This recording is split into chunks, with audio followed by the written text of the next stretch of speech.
अहंकारी विद्वान को मुखिया ने दिखाया आईना। एक सीख भरी कहानी। एक गांव के एक परिवार में दो लड़के रहते थे। वे दोनों चचेरे भाई थे।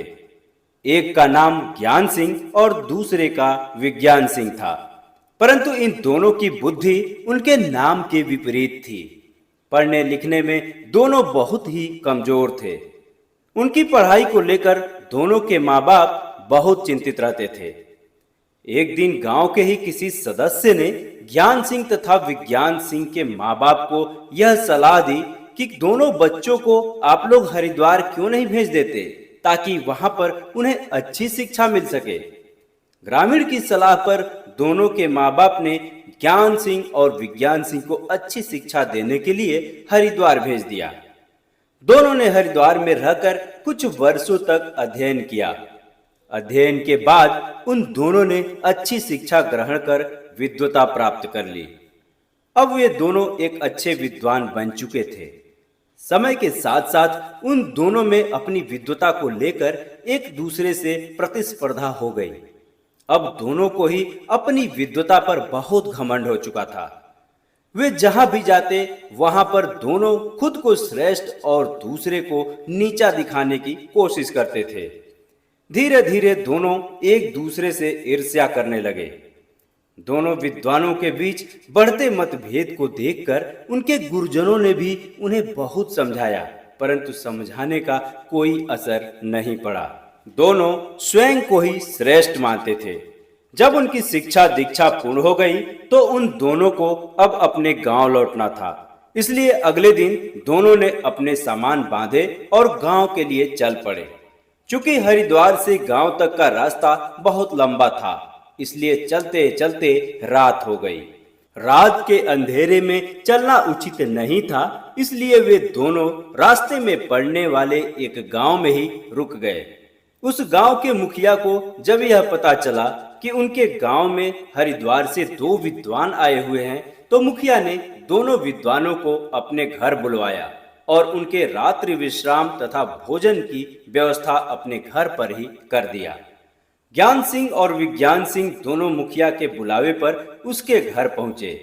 मुखिया ने दोनों के लिए अलग अलग कमरों में ठहरने की व्यवस्था की और उन दोनों की पसंद के स्वादिष्ट भोजन भी बनवाए।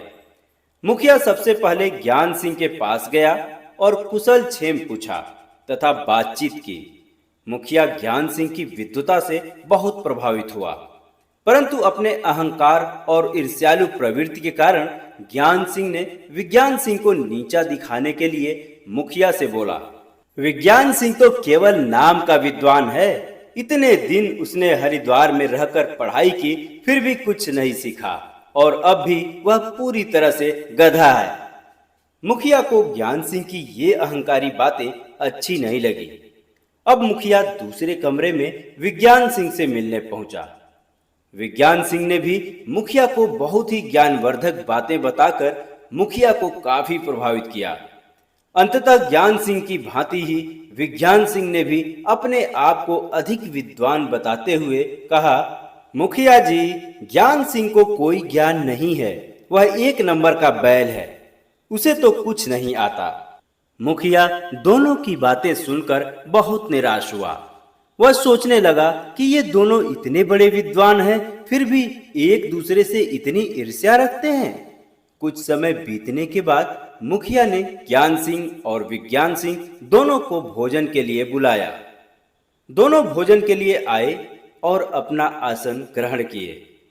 जब दोनों को भोजन की थालियां परोसी गई तो एक थाली में घास और दूसरी थाली में भूसा रखा हुआ था। घास भूसे की थालियां देखकर दोनों मुखिया पर क्रोधित हो उठे और बोले, मुखिया जी, क्या आपने हमें अपमानित करने के लिए यहाँ बुलाया था? क्या हम कोई जानवर हैं जो आप हमें भोजन में घास भूसा खिला रहे हैं? आप विद्वानों का अपमान कर रहे हैं। मुखिया ने हाथ जोड़ते हुए बोला, महानुभाव, आप बुद्धिजीवी हैं, विद्वान हैं और मेरे अतिथि भी हैं। मेरा उद्देश्य आप दोनों को अपमानित करना नहीं है, बल्कि मैंने तो आप विद्वत जनों के कथन के अनुसार ही कार्य किया है। आप दोनों ने विद्वान होते हुए भी एक दूसरे को गधा और बैल बताया था। इसीलिए बैल और गधे का जो सबसे प्रिय भोजन होता है, मैंने वही भोजन आप दोनों के बताए अनुसार ही परोसवाया है।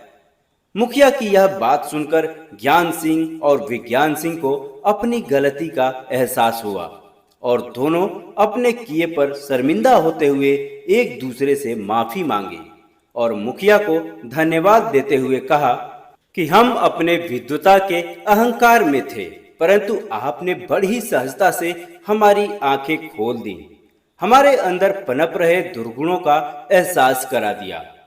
मुखिया जी, आपको बहुत बहुत धन्यवाद। मुखिया ने पुनः दोनों को स्वादिष्ट भोजन कराए और विश्राम कराने के बाद उन्हें विदा किया। तो दोस्तों, इस कहानी से यही शिक्षा मिलती है कि कोई कितना भी बड़ा क्यों न बन जाए, यदि हम एक दूसरे को नीचा दिखाने का प्रयत्न करते हैं, एक दूसरे से ईर्ष्या करते हैं, तो कहीं न कहीं उसका प्रभाव अपने ऊपर भी आता है और इसका सामना हमें भी करना ही पड़ता है। तो दोस्तों, कहानी पसंद आई हो तो अभी लाइक कर दीजिए, चैनल को सब्सक्राइब अवश्य कर लीजिए, क्योंकि एक से बढ़कर एक कहानियां इस चैनल पर आपको मिलते रहेंगे। मिलते हैं दोस्तों अगले वीडियो में किसी नए कहानी के साथ, तब तक के लिए नमस्कार।